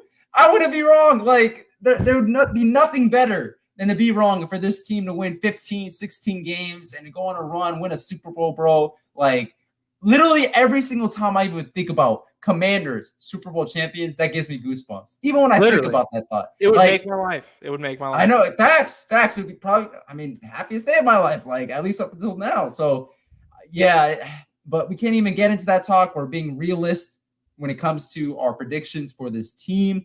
For as much as we love them, we don't want to see this team, crash and burn, or the fans' expectations to crash and burn because people were so high on them to go into the season and not really look at them, through anything other than burgundy gold goggles. But with that being said, I do want to get to one last thing. Shout out to Hawk TV. Shout out to everybody in the chat. I pulled up a couple of the comments earlier, but I do want to shout out everybody individually. Rep the District, Patrick West, 2022 NFC North champs. I don't know about that, bro. LF, Awesomeness Sports, everybody, Livewire Sports and Entertainment, the Hawk TV just pulled up. Appreciate you, bro.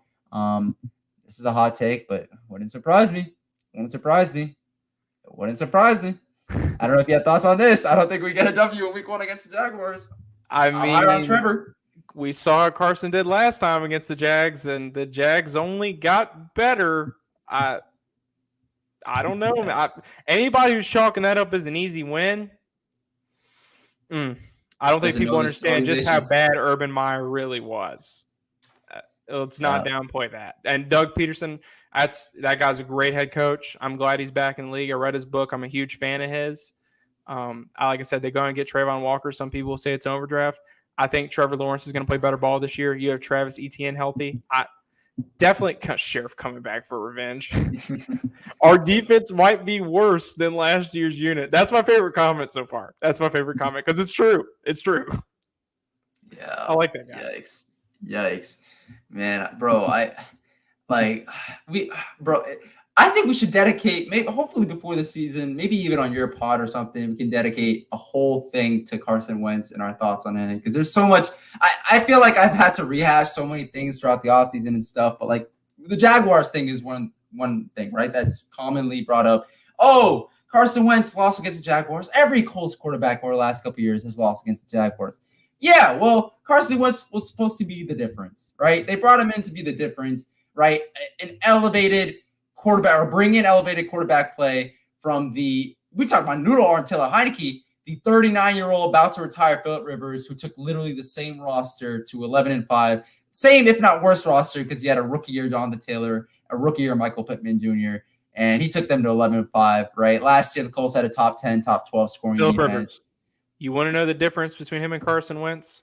That season that Phillip took them to 11-5, in regards to how fast he got the ball out of his hands, he ranked 6th in the National Football League. Carson, 28th. There were so many stark differences in statistics if you go back and look, and Carson did not live up to what Phillip gave that football team. Matt Ryan is going to do the same thing Phillip Rivers did. And Thank you. Anybody who tries to sell me that Matt Ryan's going to somehow be worse than Carson Wentz this year, I don't understand what you're even talking about. I mean, that's a guy that if he came and played for us, I wouldn't exactly be upset about it either. I mean, that he's a veteran guy. Of course, a lot of people would say his best years are behind him, but he's going to take care of the ball and he can get the ball downfield as well. I mean, this is a former league MVP we're talking about here. And I know that's like, oh, well, so was Carson, or Carson was at one point a possible league MVP back in 2017. For one season. Matt Ryan is a Hall of Famer. And people may disagree with that take, but I also want to stop like this weird dialogue of like us hating on Matt Ryan, because like I don't understand why our fan base is so resentful. I mean, I get that Jim Irsay is like a loudmouth, but that's kind of who he's always been. But I don't think people understand. You brought up Phillip Rivers in the 11-5 season. The bar is higher there. If you don't live up to the bar, you're going out of town. They'll ship you out. Plain and simple. That's just how it is. And just because we deal with mediocrity here doesn't mean that other cities are going to deal with it. And I get it. Carson, didn't have a Peyton Manning kind of season. I don't think people were expecting that of him. But at the same time, the bar is just a little bit higher at other places. So, yeah, bro. I said this at the very beginning of the stream, and I'll say it again. I don't think I've ever, and I've had a lot of people on here as well, I don't think I've ever agreed with someone more about this team than I'm agreeing with you, bro. Like, I mean, with the Matt Ryan talk, bro. Oh, it hurts my head. It hurts my head. Everybody likes to point out, oh, Matt Ryan had 20, I think it was a bad like touchdown interception ratio. I think it was like 20-ish touchdowns, like double-digit picks and all that. And my thoughts are this, like, who did the Falcons have last year? Matt Ryan had a receiver at running back.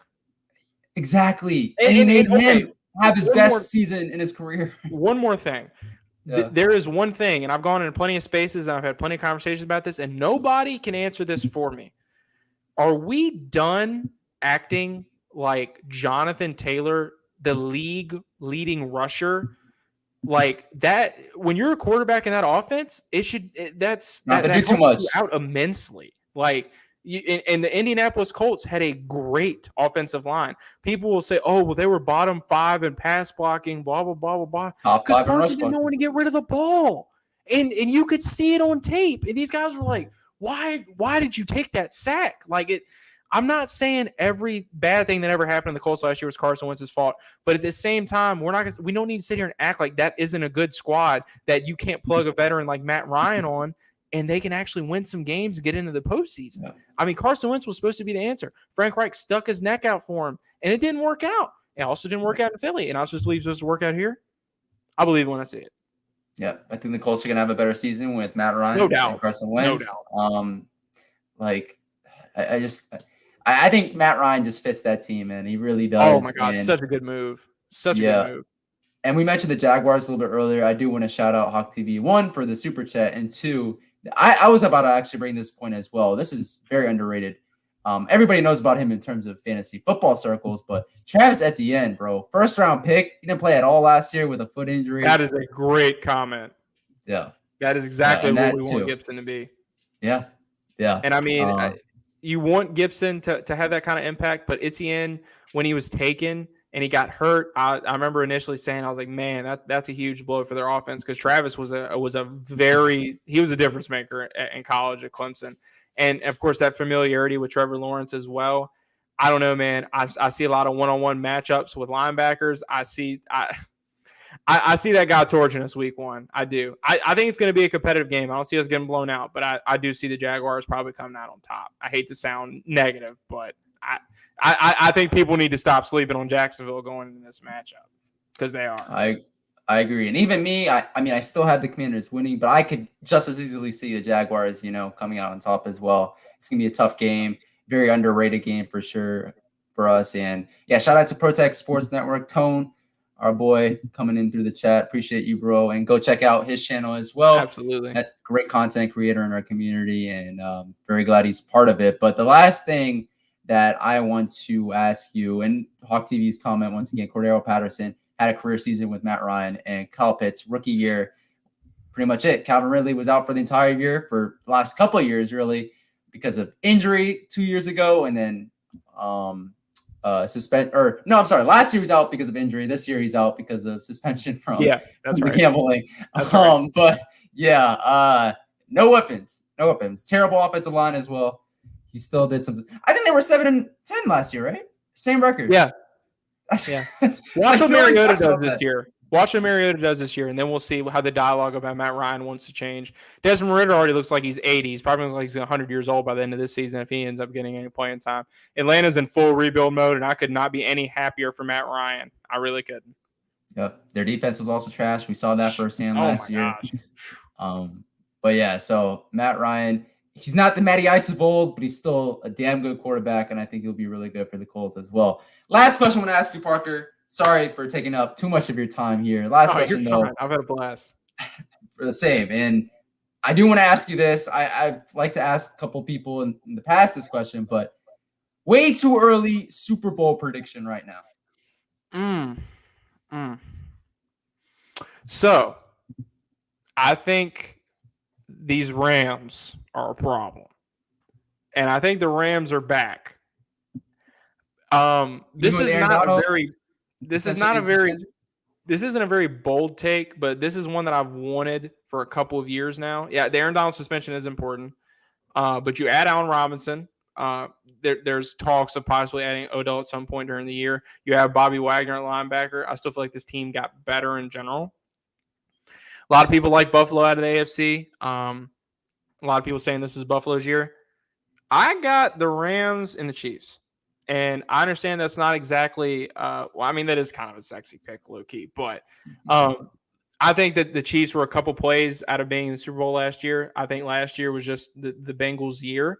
And I think they were playing with house money, and they surprised a lot of people. I don't see Tennessee being much of a factor. I don't think any of these other teams are really going to make a way in. I don't see Denver making a way in. I don't know. Personally, I think the Chiefs are the Chiefs, and I feel like even though they lose a guy like Tyreek Hill, you still got a guy like Sky Moore that you added via the draft. He's a playmaker. Juju Smith-Schuster's had a really good camp. I don't know. I got the Chiefs coming out of the AFC. I know that's kind of a boring pick, but I got the Rams repeating as NFC champs. Tom and Tampa, man, it's not looking good so far in camp. I mean, people are dropping left and right. The NFC East got weaker in general. But like I said, I still think the Rams are the best team in the NFC, and I still feel like the Chiefs can pretty much beat anybody. I want Buffalo to be able to edge them and be that team coming out of the AFC, but they just haven't shown me that they can do it consistently yet. So I got the Rams and the Chiefs. Like I said, kind of a boring pick, but those are, in my opinion, the two best teams in each conference. Yeah, a couple of people in the comment section giving their Super Bowl predictions. Whoa, Vikings. I don't know about Vikings and Ravens. Holy shit. Ravens, though, sneaky pick. I've wanted that for years. Imagine Lamar Jackson on that stage. Oh, my Kirk would Gosh. piss himself on the way to the NFC title game, so I don't see the Vikings making it whatsoever. I do think the Vikings have the potential to go a little bit deeper than they've gone in the Kirk Cousins era. Baltimore, I mean, they're another team that, they're like 1 or 2 wins away from making it to the big one, and they're healthy this year. You get a top corner duo, Marlon Humphrey, Torres Peck last year. Marcus Peters leads the NFL in pick sixes and interceptions, even though he missed all of last year. So the Ravens are a sneaky good team in the AFC, man. I think if they were healthy last year, that's a team that could definitely sneak in. So I like that by Hawk. J.K. Dobbins is back as well. People forget he was one of the running backs that a lot of people would break out in 2021 leading into the season before he got injured, I believe. I think it was against us, right? In the preseason? Yeah, in the preseason. Yep. It was against us. It was very unfortunate. Yeah. But, Ravens, that'll be interesting. I got love for the Ravens for sure. Baltimore, I like them, growing up and stuff. They're not our number one team by any means, but like we obviously have to root for the Ravens and stuff. But I agree with you with the Rams. I think they're coming out the NFC once again. And number one reason, you mentioned all the other reasons, adding a Bobby Wagner, adding an Allen Robinson, potentially adding OBJ once again. Cooper Kupp, Cam Akers being back for a full healthy. That's a good point. Didn't even think about Cam. I mean, the defense is settled. The offensive line the offense itself is settled. Very good team and stuff. The number one reason, bro, and I get he had all the injury concerns, elbow concerns, I should say. But, bro, I've been on the Matt Stafford hype train.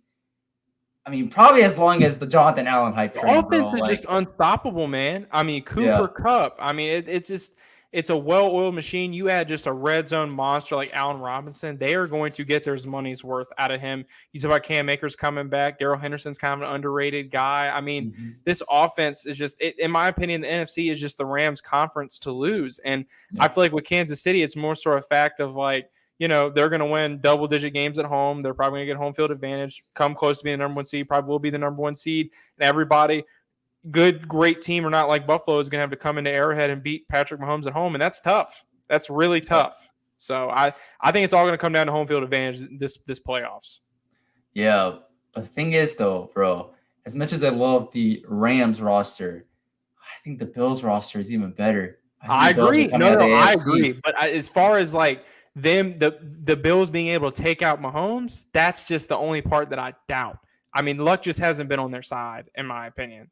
I get that. I really do. I want this to be the Bills year. Trust me. I know a lot of people. I know guys got a 5K bet on them making it to the Super Bowl. No bullshit. So, I mean, nobody wants Josh Allen to succeed more than me. I want the Bills to make it to the dance. But at the same time, man, Arrowhead is a tough place to play in January. It really is. And, the Rams, obviously, kind of a tough place to play during the playoffs as well. And I don't know, man. The Rams just look like that kind of team that can go back-to-back, man. Just do more of the same as last year.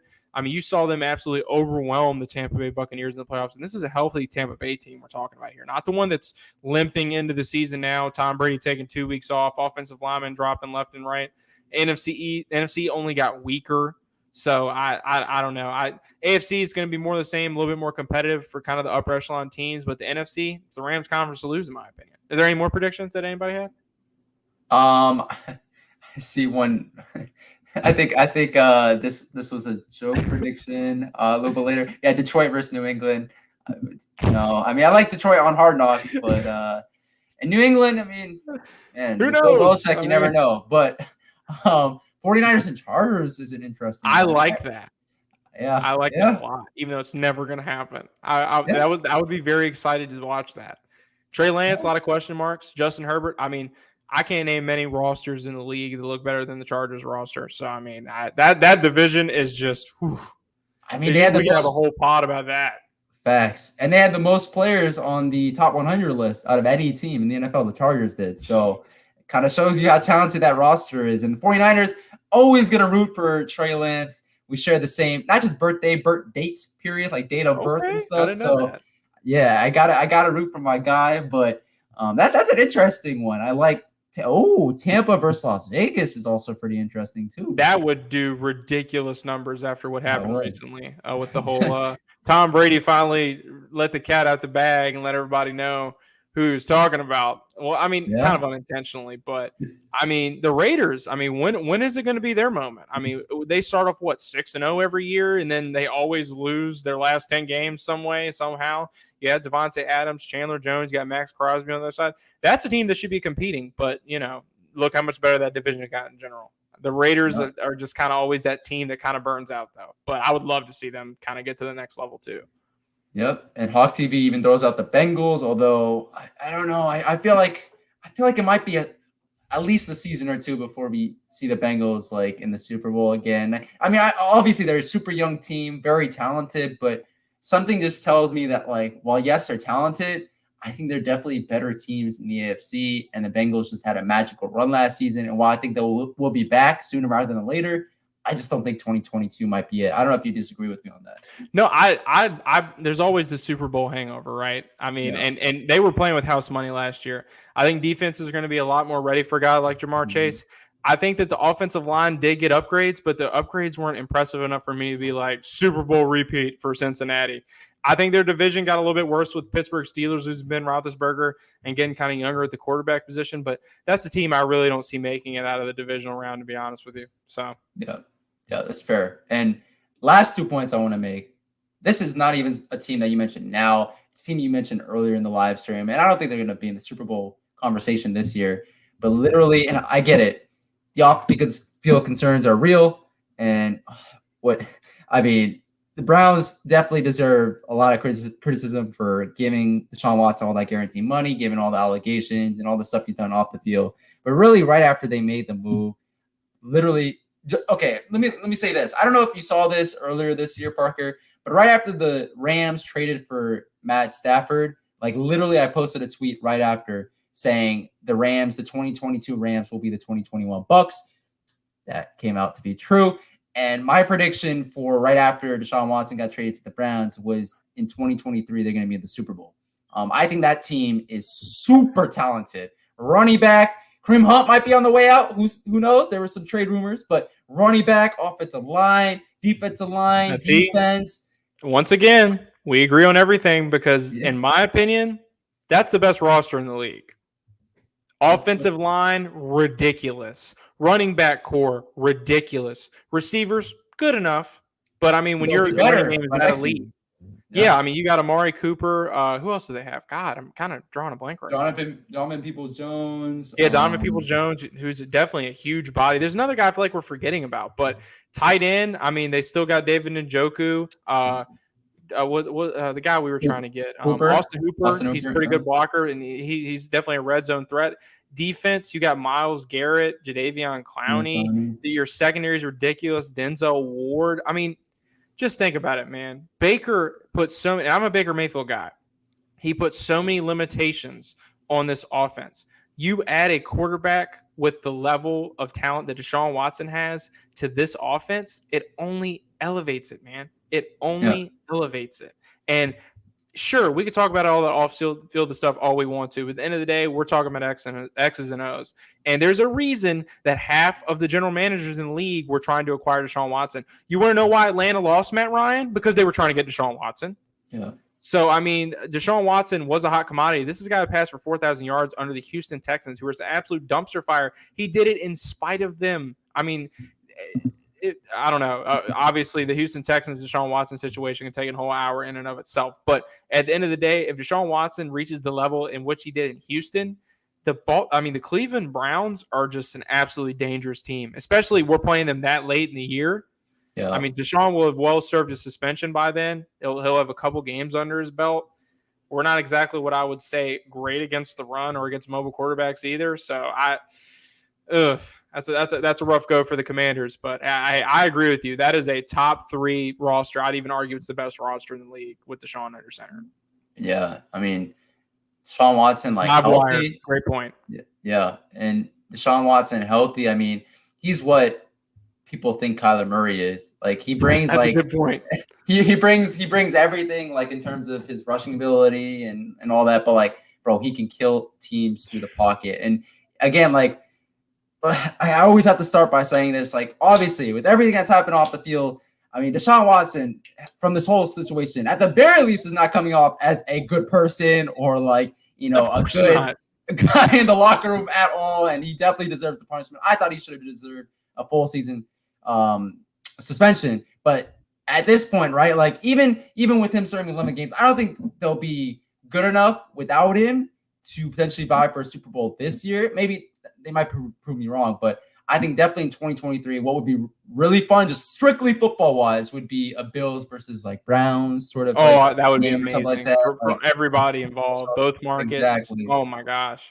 Yep, those fan bases. You can't fault Cleveland from a football standpoint for making this move. It just it elevates you. It takes you to the next level, man. And like you said, I don't see it in 2022, but 2023, full off season, no distractions, full training camp, no rust, no year out of football, all that stuff aside. I know praising Deshaun Watson isn't exactly a popular thing to do right now, but at the end of the day, that's a dangerous unit, man. Dangerous unit. Yeah. And the last point I wanted to mention about my Bills-Rams, specifically the Bills' prediction of them coming out of the AFC, Von Miller, they added Von Miller as well. They added James Cook. But sneakiest, I think, maybe even in the entire NFL, sneakiest return, I wouldn't even say addition because the guy was already on the team, but he was out for half of the year because of injury. Tre'Davious White is coming back, bro. The Bills were doing all of that last year without one of the best quarterbacks in the league from Thanksgiving onwards. And they're getting him back. You know who else is a Buffalo Bill? And I think Commanders fans would be interested in this. Jamison Crowder, interestingly enough. In my opinion, was a pretty productive guy with us. And if he's trying to fill that Cole Beasley role, I think he's a hell of a lot more athletic than Cole Beasley. I think he can put the burners on defense more than Cole Beasley. They're expecting Gabriel Davis to step up as well. You mentioned James Cook at the running back position. They want Singletary to step up. I don't know, man. That's a team that's on the precipice. I'm not ready to lock in and commit to them being contenders, but man, I want it to happen. I really felt for them post Kansas City game, man. All it came down to a coin toss. It really sucks, but I think the Buffalo Bills are going to still be right in the thick of it come January, though. Better believe that. I always root for teams. The hardest for teams with fan bases that have been so loyal for their team, and their team has shown them nothing back in terms of wins and stuff. And those fans just stick by their team. That's why, obviously the Commanders fans, bro, the ones that are still left, like us and like everybody in the chat and stuff. I want us to reach the promised land one day, football wise and stuff. And I have the same feeling about the Bills. The Browns fans, you can say there definitely been some bad things post the Deshaun Watson trade, and we've seen it on social media, what they've done and what they've said and all that. But in terms of like most Browns fans, like I'm rooting for them. I want their team to do really well and stuff. And you can name a whole assortment of teams around the league that are like that way. But yeah, that's it for my thoughts and my questions on the live stream. Parker, bro, it's been a joy having you on. And any last thoughts before we sign off? A lot of people would be able to listen to this live stream and say we're a little bit pessimistic, but you mentioned the Buffalo Bills. They have a great playmaking defense, one of the best safety tandems in the NFL. They go out and draft their quarterback in the first round. They stick it out with him. They get him some weapons, and now you're finally seeing that big playability, translate. And now all things are finally starting to click for the Buffalo Bills. And this is a franchise that has been in a drought for a really long time. Us fans, you talk about us sticking it out. Nati, we've never seen them win in our lifetime. All we have is 2012, bro. That's it. That's all we have is 2000. No playoff wins. No Us playoff being wins. here, honestly, is more impressive than a lot of older tenure fans being here. I've had a lot of older tenure fans tell me that. They're like, hey, I don't know how you do it, kid. You stuck it out, and you haven't seen anything good. All we want is the Commanders to do things like the Buffalo Bills are doing. Go get your guy. Develop your guy. Go get him playmakers. Make plays on defense. It's not hard to get a fan base excited. If anything, we're all having to sit around and delude ourselves and try to find things to be excited about. We want Chase Young to be a defensive player of the year. We want Carson Wentz to look like 2017 Carson Wentz. And we want nothing but the best for the Burgundy and Gold, no matter how much we've talked about other organizations on this Mr. Live stream here. But at the end of the day, Nati, it's been a phenomenal time talking with you. As always, we've been talking about this for a while now. I'm glad we were finally able to make it work. Definitely can't wait to come back on. Got to get you on my show. Obviously, if you guys have gotten this far, I am the host of Sidelines Washington podcast. I'm also the head of NFL operations for the Sidelines Sports Network. We sit 174,000 strong. If you want to be a contributor, email me, sidelines_WFT@gmail.com. You can join the family today. We come to you guys every week on YouTube. We put out content like our guys at DMV here. Scandal Bowl. I like that. We got the link tree and all of our bios as well. Sidelines_WFT on Twitter. Great weekly guests on the podcast as well. We're just like DMV Sports Zone, man. We're putting out great content for you guys. Great, honest content. And we're going to keep it coming throughout the season, win, lose, or draw. So, Nati, it's been an honor, man. Facts, bro. And likewise, it's been an honor on my side as well. It's been a great live stream. I said it before. I never agree with someone as much as I agree with you, bro, on this live stream. And that's not to say, bro, I've enjoyed a lot of the guests that we've had on, and I definitely enjoy the back and forth, the debate and all that. But, sometimes it's good to just have someone who, thinks the same right, about this thing. Right. And so, you feel like the bad guy sometimes. It's like, am I just a jackass? What exactly, is it me? Is it me? Yeah. I get it.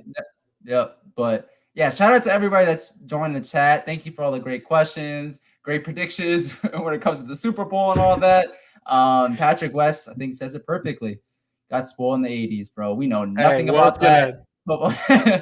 Hopefully we'll get a glimpse of that in no time for our Commanders. But with that being said, thank you guys so much for watching. Please make sure to like, comment, subscribe to the DMV Sports Zone channel, where I like to post prior content like this as much as possible. Hawk TV might have come out with actually the best comment right here.